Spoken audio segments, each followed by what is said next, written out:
Moje ime je Viki Grošelj, rad imam gore in seveda vse, kar je povezano z njimi. Med drugim sem v Himalaji splezal kar na 11 vrhov, ki segajo več kot 8000 metrov visoko. Sem pa tudi prvi Slovenec, ki se je povzpel na vse najvišje vrhove celin.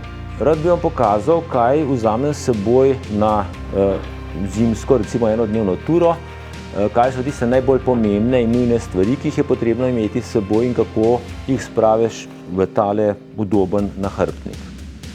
Tiste nujno potrebne stvari, predvsem za našo varnost, so seveda tako imenovani lavinski trojček, absolutno tudi telefon imeti potrebno s seboj, pa jasno potem za resnejši del vzpona normalno dereze, cepin, nekaj oblačil, prvo pomoč in seveda nekaj malega hrane in pijače, pa seveda smučk normalno ne smemo pozabiti.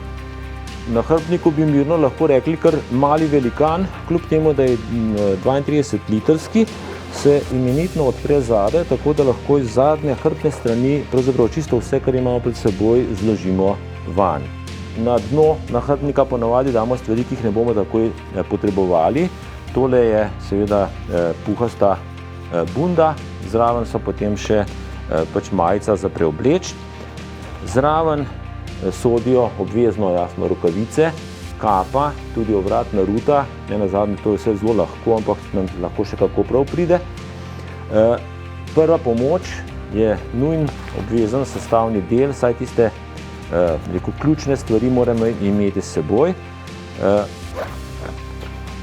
Nekaj hrane je vsekakor potrebno imeti, ponavadi za kakšne krajše ture so dovolj takšni geli, ki ti nekako povrnejo moči in pa jasno, poleg gelov seveda geli sami ne morejo zadostiti vsega, potrebna je tudi tekočina. To je ta notranji del opreme, do katere zlahka dostopamo tako od zadaj kot seveda z vrha. Gre pa zdaj še za tehnično opremo, ki jo pa nekako namestimo na nahrbtnik. Poseben zadnji žepek je prostor za lopato.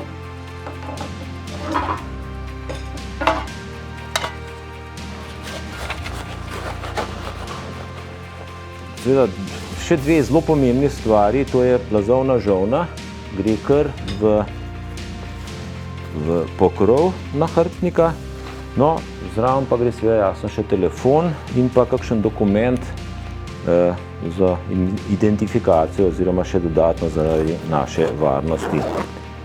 Sonda gre v posebej pripravljen žepek, lahko jo seveda damo noter kar skupaj z ovojem. Če smo pa malo bolj racionalni, pa vzamemo sondo ven in jo seveda spravimo v natanko za to določen prostor, ki se pa na koncu še pravzaprav zelo lepo zapre.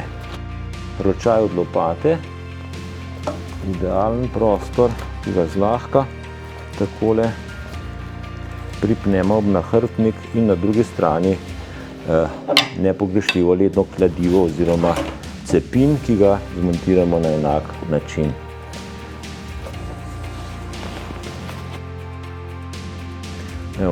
Za dereze je dovolj prostora tudi na hrbtni strani, ki jih zlahka fiksiramo še z dodatnimi priponkami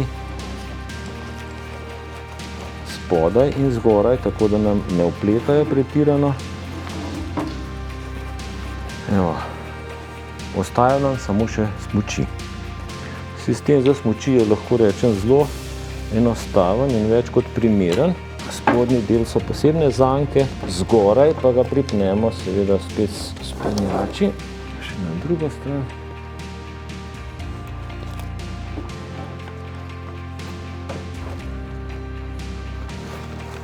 Takole in še en zelo pomemben detajl, smuči nam ne smejo opletati v zgornjem delu, zato jih spnemo še z dodatnim trakom.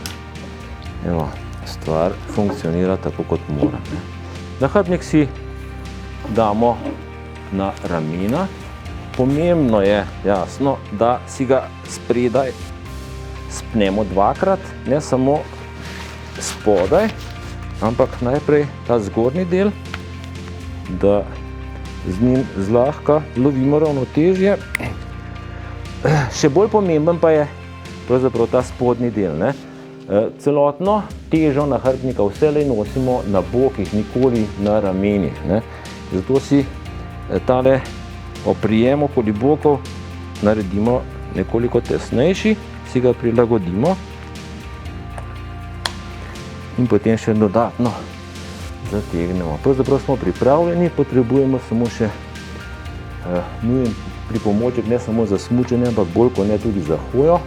To so palice in od tega trenutka naprej rabimo samo še dobre razmere pa lepo vreme.